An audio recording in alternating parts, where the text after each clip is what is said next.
হে everyone, good morning. কেমন আছো তোমরা সবাই? আশা করব সবাই তোমরা ভালো আছো। আমি আর ম্যাগি এমনি মোটামুটি আছি ঠিকই।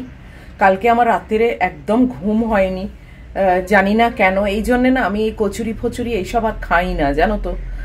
মানে কীরকম শরীরটা আনচান করছিল, আর সারাটা রাত মানে ঘুম হয়নি একদম। মানে এপাশ ওপাশ করেছি, মানে ভালোই লাগছিল না, কীরকম যেন একটা হচ্ছিল, ভীষণ আনইজিনেস একটা। কিছুক্ষণ উঠে বসেছিলাম, আর মানে একদম একা তো আরও সেটা নিয়ে একটা অ্যাংজাইটি হয়। তো মানে কেবল মাথাটা খালি করছি যে মানে কোনো চিন্তা আনবো না, কোনো কিচ্ছু আনবো না, কিন্তু তাও সেই অজানা চিন্তা, অজানা একটা মানে আতঙ্ক কি জানি, মানে যেন মনে হয় আমাকে গ্রাস করছিল। কিছুতেই ঘুমোতে পারলাম না জানো। মানে সারাটা রাত কালকে কি করেই যে কাটিয়েছি। এটা আমার খুব ভালোবাসার একটা কাজ, তাই জন্যেই তোমাদের সামনে এসছি। নাহলে আজকে আমার ঠিক মুডও নেই, আর মানে মন মানসিকতাও ঠিক সেই ভ্লগ করার মতো নেই। কিন্তু তাও ভাবলাম যে তোমাদের সঙ্গে একটু কথা বলি, তাহলে হয়তো ঠিকঠাক থাকবো। এমনি এখন উপস্থিত যে শরীরে কোনো কষ্ট বা অস্বস্তি হচ্ছে তা কিন্তু একেবারেই নয়। আমি হেঁটেওছি, ম্যাগি ঘুরে চলেও এসেছে। এখন অনেকটাই বেলা হয়েছে, আজকে সোমবার, আর এখন প্রায় 7:45 বাজে। অনেকটা দেরি করেই আজকে এলাম তোমাদের কাছে। বাইরের ওয়েদার দেখলে খুবই ভালো। আজকে সব সেদ্ধ খাবো জানো। অলরেডি কুকারে করে নিয়েছি মুসুর ডাল সেদ্ধ, আলু সেদ্ধ, শিম সেদ্ধ, ঢেঁড়স সেদ্ধ, উচ্ছে সেদ্ধ, মানে লটকে লট সব সেদ্ধ, আর একটু ভাত করব বাস। আমার না এইসব সত্যি আজকাল আর চলে না জানো। আগে এসব অনেক খেতাম, কিন্তু এখন জানি না কেন ঠিক স্যুট করে না, নাকি একা থাকি বলে আরো মানে একটা ভেতরে অজানা ভয় থেকে স্যুট করে না, বুঝতে পারি না। কিন্তু আমি সত্যি এইসব আর আমি বাইরে থেকে একদম খাই না জানো। গুড্ডি না থাকলে আমি একদম বাইরে থেকে খাই না কিচ্ছু।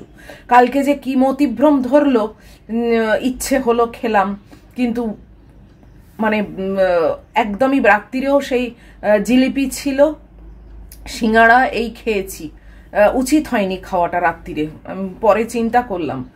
যাকগে আজকে রাত্রিরে একদম মুড়ি জল খাবো প্ল্যান করেছি। কিছুই এসব আবড়া তাবড়া খাবো না, ইভেন ঝালমুড়িও খাবো না, মুড়ি দিয়ে জল দিয়ে খাবো।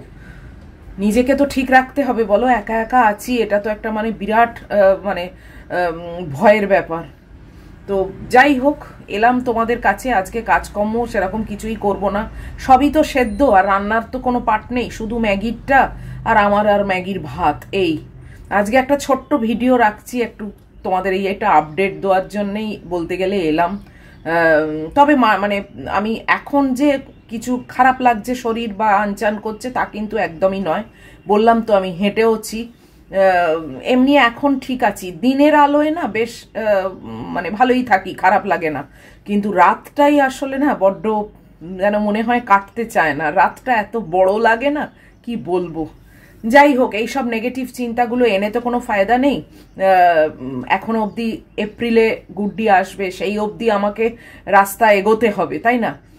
তো যে কারণে নিজেকে যতখানি পাচ্ছি স্ট্রং রাখছি। কিন্তু ঘুমটা কালকে একদমই হয়নি। দুপুরে দেখবো যাতে ঘুমোতে পারি একটু তাড়াতাড়ি, খাওয়া দাওয়া সেরে। এই হলো ব্যাপার। কাপড় জামা ওয়াশিং মেশিন কাচা হয়ে গেছে, মানে সাইকেল কমপ্লিট। এখন কাপড় জামাগুলো দিয়ে দিই। আজকে ম্যাগির বেডটাকে বার করেছি, তার ওয়ার ফোয়ার সব কেচেছি ওয়াশিং মেশিনে, যাতে ওকে বেডটা দিতে পারি। রাত্রির বেলা না বেশিটাই তো ও মাটিতে শোয়, মানে 95% রাতটাই ও মাটিতে শোয়। তো এখন একটু ঠান্ডা ঠান্ডা তো পড়ছে, মাটিটা কনকন করে, সেইখানে শুয়ে থাকে। ওই জন্য আজকে থেকে ওকে বেড দেবো। ওর ইচ্ছে ও বেডে শোবে কি মাটিতে শোবে সেটা ও ডিসিশন নেবে, কিন্তু বেডটাকে তো আমাকে রেডি রাখতে হবে। তাই আজকে বেডটাকে বার করেছি। ওটা একটা কাপড় দিয়ে মোড়া ছিল, সে কাপড়টাও কেচেছি, আর বেডের ওয়ার্ডটাও কেচেছি। দুটো ওয়ার আছে, আর একটা ওয়ার কোথায় আছে সেটা একটু দেখতে হবে।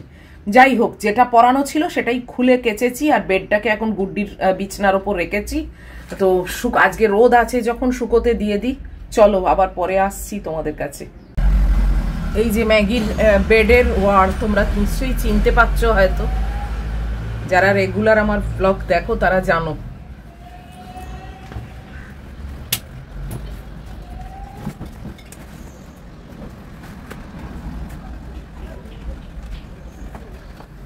আর এই চাদরটা দিয়ে মোড়া ছিল, এই চাদরটা আমার মায়ের।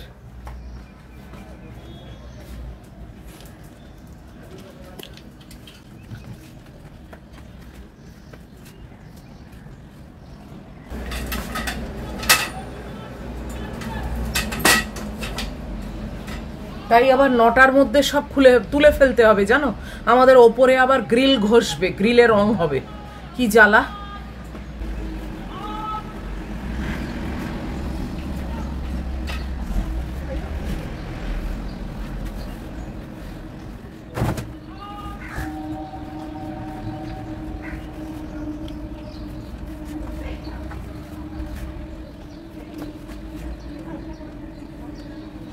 এখানে প্রত্যেক দিন কারুর না কারুর কিছু না কিছু লেগেই আছে জানো।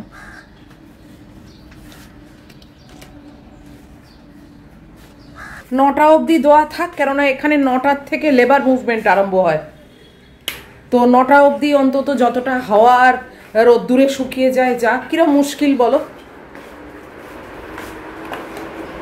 মানে দোতলাতে এসি ইনস্টল হবে, আবার 4তলায় গ্রিল ঘষবে, মানে একবারে পুরোপুরি আজকে কাজের ব্যাপার। আর গ্রিল ঘষার কাজটা আবার এখন 3-4 দিন ধরে চলবে। গ্রিল ঘষবে, তারপর প্রাইমার হবে, তারপরে রং হবে, কালকেই নোটিশ দিল। আর বারান্দা আমাদের ওইটুকু বলো, রোদ্দুরের দিনে বারান্দাটা বন্ধ রাখলে হয় কখনো? কি বলবো, যাই হোক চলো এখন একটু বসি আর ম্যাগিকে দেখি। এই যে মহিলা ফিরে এসেছে, দেখো মহিলা ফিরে এসেছে। আর এই যে 8টা বাজতে 10 মতো বাজে। আজকে তো রান্না বান্নার কোনো হ্যাপা নেই, রিল্যাক্স। একটু পরে যাব আবার রান্নাঘরে, ওই কুকারে সব সেদ্ধ আছে, সেইগুলোকে আজাড় করে আবার ম্যাগির মাংস বসাবো, এই আর কি। চলো পরে আবার আসছি। উঠলাম, এবার রান্নাঘরে যাব আস্তে আস্তে। আর এই যে গুড্ডির ঘরে এই ম্যাগির বেডটা রেখেছি, এই দেখেছো? এই যে এই গদিটা, এটা তো তোমরা যারা পুরনো ভিউয়ার আছো সবাই জানো। হ্যাঁ তোমার বেড, হ্যাঁ দেখো তোমার বেড, দেখো এই দেখো, এই দেখো এটা তোমার বেড, চিনতে পেরেছো? হ্যাঁ সব চিনতে পেরেছে। আজকের থেকে এইতে শোবে তুমি, বুঝেছো? হ্যাঁ বলে বাবালে, ঠান্ডা লাগে না মা, মাটিতে শুলে ঠান্ডা লাগে, জানি তো আমি, ওই জন্যই বার করে দিয়েছি। আজকের থেকে আর মাটিতে শুতে হবে না। চলো রান্নাঘরে এসে গেলাম, কুকারটাকে আগে খালি করি, সব সেদ্ধগুলো তো আছে, আজকে সব সেদ্ধ খাবো। আর ম্যাগির মাংস টাংস চাপাই, এই যে কিছুই নেই এখনো। চলো রান্না বান্নার আজকে আর কোনো পাট রাখছি না, ভালো লাগছে না ঠিক খুব একটা। মানে সব কিছু ডিপেন্ড করে শরীরের ওপর, বুঝেছো তো? শরীরটা যদি জুৎসই না থাকে না, তাহলে মানে কিছুই ভালো লাগে না। যাই হোক চলো দেখি সেদ্ধগুলো। এই দেখো কৌটোটার ঢাকাটা খুলে গেছে, দেখেছো? সেদ্ধ করেছি। আর এখানে শিম, ঢেঁড়স, উচ্ছে, আলু সব আছে, একটু ডাল পড়েও গেছে, হবেই তো। কি করে খুলে গেল কে জানে, আমি তো ভালো করেই লাগিয়ে দিয়েছিলাম।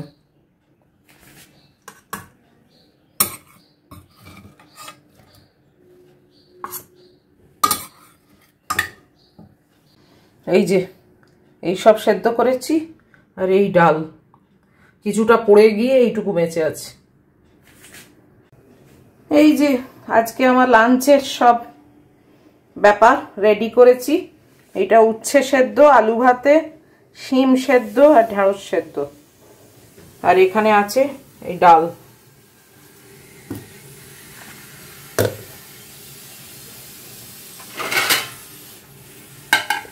এই রেডি রইল।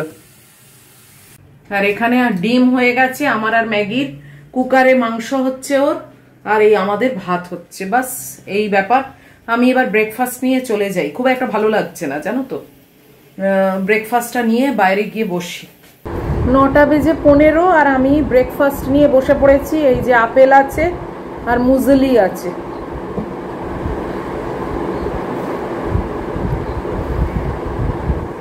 আমার এই ব্রেকফাস্টই ভালো জানো তো, আর অন্যরকম আর ট্রাই করতে যাবই না।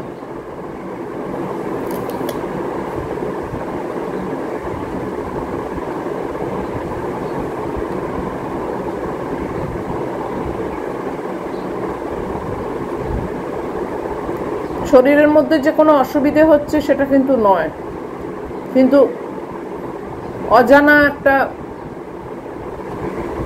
চিন্তা কালকে আমার রাত্রির ঘুমটা কেড়ে নিল।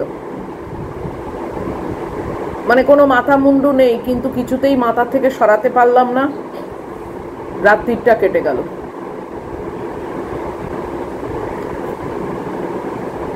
অনেকদিন ডাক্তারকেও ডাকিনি, চেক আপও হয়নি।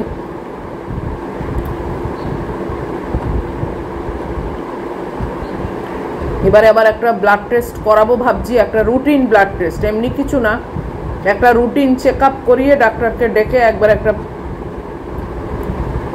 মানে দেখাবো আর কি।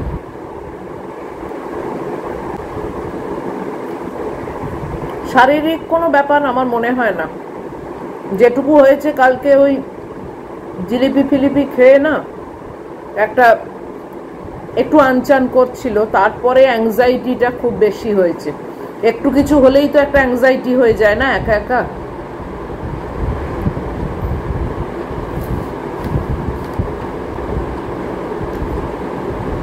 লোকনাথ বাবা নিশ্চয়ই সামলে রাখছেন, ওনার ভরসাতেই আছি।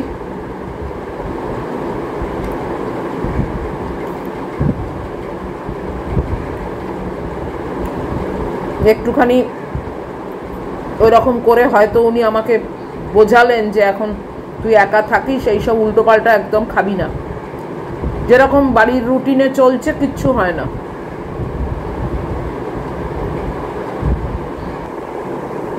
আমি খাই না, একা একা থাকি তো, আমি জোম্যাটো ফোম্যাটো কিচ্ছু করি না, শুধু নিজের তৈরি খাবারই খাই। সে কিছু না জুটুক, ঝালমুড়ি করে খাই, যাই হোক, কিচ্ছু হয় না তাতে। আবার গুড্ডি এলে তখন যে বাইরে থেকে খাওয়া হয়, ও অর্ডার করে করে, তাতেও কিন্তু কিচ্ছু হয় না, জানো তো। এই একা থেকে অর্ডার করে বাইরের খাবার খেয়ে ওই একটা অজানা আতঙ্ক হয়, ভয় হয়, ওই থেকেই এইসব উৎপত্তি। তা না হলে গুড্ডি এলে তো অনেকেই জোম্যাটো করা হয়, ও তো বেশ ভালোই জোম্যাটো করে করে আমাকে এটা খাওয়ায় ওটা খাওয়ায়, বলে চলো তুমি তো রোজই রান্না করো, এটা আজকে অর্ডার করি, ওটা আজকে অর্ডার করি, সবই খাওয়া হয়, তখন কিন্তু কিচ্ছু হয় না। যেগুলো সব একাকিত্বর ব্যাপার।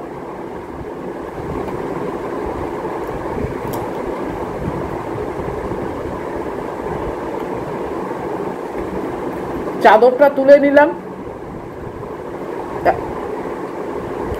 ম্যাগির বেডের কভারটা র্যাকেতে দিয়ে একটা আছে, এখনো তো কিছু আর আওয়াজ পাচ্ছি না। 4 তলায় ঘষাঘষি হবে, সেটা 3 তলা 2 তলা করে 1 তলার ভেতরে কত আর ঢুকবে, ওই জন্য রেখেছি। আর এই জিনিসগুলো তো শুকোতে হবে বলো।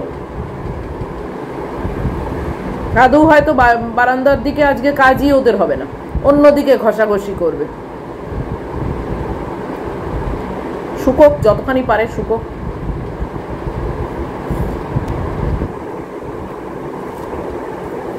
এবার আস্তে আস্তে শীত পড়ে যাবে।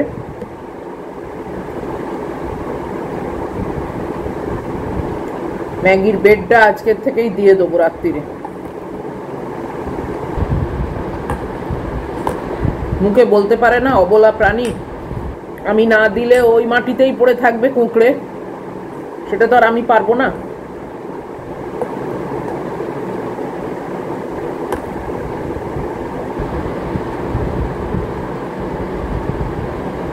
যাই হোক, চলো আমি বসে বসে খাই।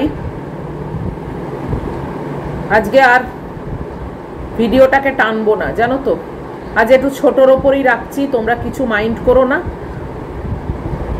আজকে ঠিক জুৎসই লাগছে না তো, যে কারণে খুব একটা কথা বলতেও ইচ্ছে করছে না। তো এটা নিশ্চয়ই থাকবে না, কেটে যাবে। এত অবধিও যদি তোমাদের ভালো লাগে তাহলে প্লিজ লাইক শেয়ার কমেন্ট আর সাবস্ক্রাইব করো। নিশ্চয়ই আবার নেক্সট ভিডিওয়ে তোমাদের সঙ্গে দেখা হচ্ছে, এবং এই ভাবটা অবশ্যই আশা করব লোকনাথ বাবা কাটিয়ে দেবেন। টিল দেন তোমরা খুব ভালো থেকো, সাবধানে থেকো। Love you all.